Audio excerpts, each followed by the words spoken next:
શું એસી અને ફ્રીજ બંને માર્કેટમાંથી ગાયબ થઈ જશે? જો તમે સમાચારને બરાબર ફોલો કરતા હો તો આજની હેડલાઇનમાં અને સમાચારમાં તમે આ વાત જાણી હશે. સરકારે એક એવો નિર્ણય લીધો છે જેના કારણે એસી બનાવતી કંપનીઓને આની સીધી અસર થવાની છે.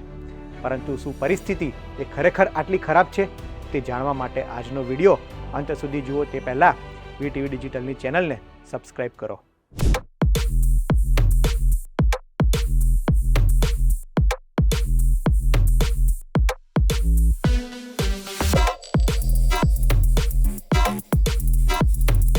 ઉનાળાની કાળઝાળ ગરમીના કારણે આજે એસી વગર રહેવાય તેવું નથી અને હવે તો બધાના ઘરે એસી આવી ગયા છે. પરંતુ સરકારે એક એવો નિર્ણય લીધો છે જેના કારણે માર્કેટમાં એસી અને ફ્રીજની અછત વર્તાઈ શકે છે. સરકારે એવો શું નિર્ણય લીધો છે તેની વાત કરીએ. એલજી, બ્લુ સ્ટાર અને સેમસંગ જેવી એસી અને રેફ્રિજરેટર બનાવતી કંપનીઓએ એક નિર્દેશ જાહેર કર્યો છે. આનું કારણ છે કે ઈરાન અને અમેરિકા વચ્ચે ચાલતો તણાવ. લાંબા સમયથી ઈરાન અને અમેરિકા વચ્ચે તણાવ ચાલી રહ્યો છે, જેના કારણે દુનિયાભરમાં ઇમ્પોર્ટ અને એક્સપોર્ટનો દર ખોરવાયો છે. આની અસર ભારત પર પણ પડી છે, કારણ કે ભારતમાં મોટા પ્રમાણમાં એસી અને ફ્રીજના કોમ્પોનન્ટ બહારથી આવે છે. સરકારી આદેશ મુજબ માર્ચ 2027 સુધી કંપનીઓ તેમની આયાતના 40% સુધી રેફ્રિજરેટર કોમ્પ્રેસર અને 30% સુધી એસી કોમ્પ્રેસરની આયાત કરી શકશે. એટલે કે કંપનીઓ ફ્રીજના કોમ્પ્રેસર 60% ઓછા અને એસીના કોમ્પ્રેસર 70% ઓછા આયાત કરી શકે છે.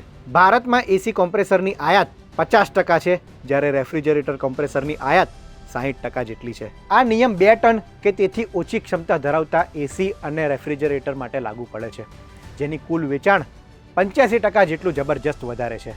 જો કંપનીને પૂરતા પ્રમાણમાં કોમ્પોનન્ટ નહીં મળે તો સીધી વાત છે કે ઉત્પાદન પર તેની અસર પડવાની છે, અને ઉત્પાદન પર તેની અસર પડશે તેના કારણે પ્રોડક્શન કોસ્ટ વધશે, જેની સીધી અસર માર્કેટમાં આવશે અને તે મોંઘું વેચાશે. હવે વાત કરીએ કે ગ્રાહકના બજેટ પર આની શું અસર થશે.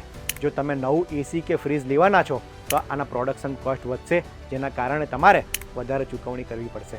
જેના ઘરે ઓલરેડી એસી કે ફ્રીજ લાગેલા છે તેના વપરાશમાં તો કોઈ ફેર પડવાનો નથી, પરંતુ જો તમે મોડલ બદલવા માંગો છો તો નવા મોડલ માટે વધારે ચૂકવણી કરવી પડશે. બીજી તરફ ઘણી બધી કંપની ભારતમાં મેક ઇન ઇન્ડિયા મિશન હેઠળ સ્થાનિક કોમ્પ્રેસરનું ઉત્પાદન વધે તે માટે પ્રયાસ કરી રહી છે. નિડેક ગ્લોબલ નામની કંપની મહારાષ્ટ્રમાં મોટો પ્લાન્ટ બનાવી રહી છે, જેમાંથી ઘણા બધા કોમ્પ્રેસર બનશે.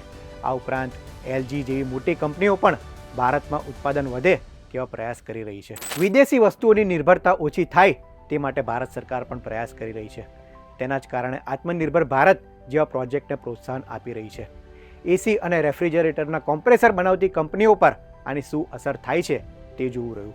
આ અંગે તમે શું માની રહ્યા છો તે અમને કોમેન્ટમાં જરૂર જણાવશો, અને આવા જ ઇન્ફોર્મેટિવ વિડીયો માટે વીટીવી ડિજિટલ જોતા રહો. ધન્યવાદ.